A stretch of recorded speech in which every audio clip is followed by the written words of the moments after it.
Un aidant proche peut être un membre de la famille, un ami, un voisin. Qui accompagne de manière non professionnelle et plus ou moins régulièrement une personne qui est en perte d'autonomie. Alors pas seulement une personne handicapée, une personne âgée, mais également une personne malade, psychiquement ou physiquement, ou quelqu'un qui a des problèmes d'assuétude, donc de drogue ou d'alcool. Petit à petit, au fur et à mesure de sa vie, en s'occupant d'une personne, va prendre de plus en plus de temps pour essayer de la soutenir dans les tâches au quotidien, lui permettre de rester la plus autonome possible à domicile. C'est quelqu'un qui fait tout ce qui est invisible, qui n'est pas quantifiable. On tombe dessus parce qu'on est proche de quelqu'un qui a besoin d'un peu d'aide. Et on ne se désigne pas aidant proche, ça vous tombe dessus par accident. Pour les autres, c'est rien du tout, mais pour la personne qui l'aide, c'est tout. Parce que sans avoir l'aidant proche à côté de lui, pour faire tout ce qu'il ne sait pas faire lui, finalement il n'existerait pas.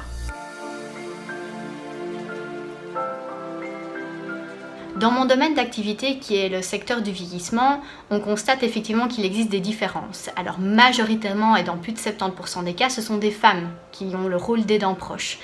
Il s'agit souvent aussi du conjoint, donc qui habite avec la personne qui doit être aidée, et viennent ensuite les enfants. Il y a un tiers de filles pour 2 tiers de garçons. Plus de femmes. En tout cas, c'est beaucoup plus de femmes que j'ai au téléphone et qui expliquent et qui formulent les demandes. Il y a majoritairement plus de femmes que d'hommes. On les compte à près de 75% de femmes, d'autant plus auprès des personnes âgées. Je ne sais pas si quelqu'un le sait, je ne vois pas pourquoi ce serait plus les hommes que les femmes. Ou on est peut-être trompé par la situation actuelle, c'est peut-être lié à l'emploi des hommes et des femmes. Il y a peut-être plus de femmes à la maison et comme on tombe dedans sans le vouloir, elle donne un petit coup de main à quelqu'un de la famille, à un voisin, et on finit peut-être par voir plus souvent les femmes.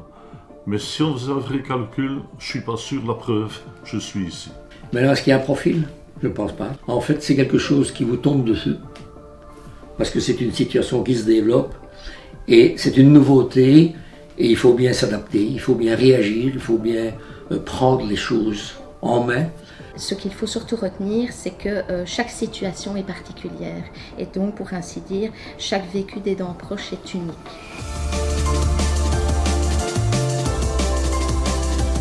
Oh non, il n'y a pas d'âge pour être aidant proche, pas du tout. Ça se fait vraiment au fur et à mesure. Il suffit d'avoir un parent malade et que, on n'a pas vraiment le choix que de l'aider. J'ai entendu donc, qu'il fallait avoir 40 ans, qu'il fallait être majeur pour être aidant proche. En fait, nos enquêtes montrent que la moyenne d'âge, c'est 12 ans pour être un jeune aidant proche. Ça se présente, voilà.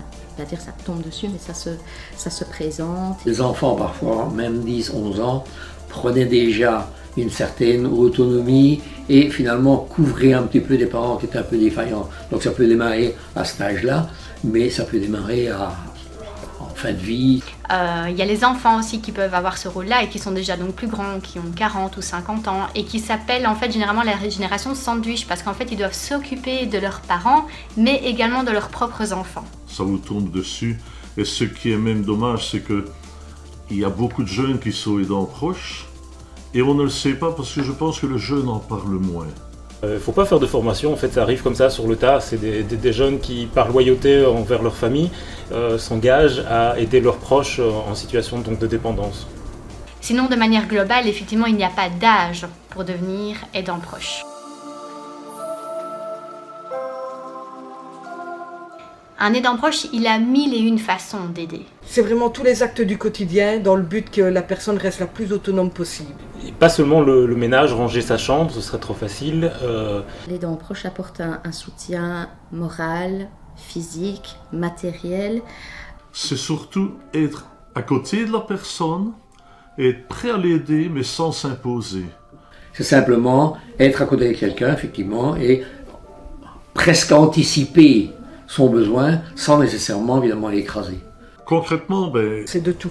Ça peut aider simplement, comme je viens de le dire, du lever de la personne jusqu'au coucher, en passant par les courses, le ménage, l'aider à comprendre un courrier. Il y a aussi tout un aspect d'aide au niveau physique et intime, donc aide à la toilette, à s'habiller, à se laver. Selon notre enquête, il y a 65% des jeunes qui disent que le plus pesant pour eux, c'est la charge mentale. C'est pas pouvoir dormir, c'est arriver en classe et s'endormir parce que toute la nuit ils ont fait des choses extraordinaires pour aider leurs proches. Mais c'est également et surtout une présence. Donc c'est une personne qui est présente, à qui la personne peut se confier, qui peut partager ses émotions et ça peut renforcer le lien qui unit les deux personnes. Je pense qu'il y a autant de scénarios que de situations d'aidants proches.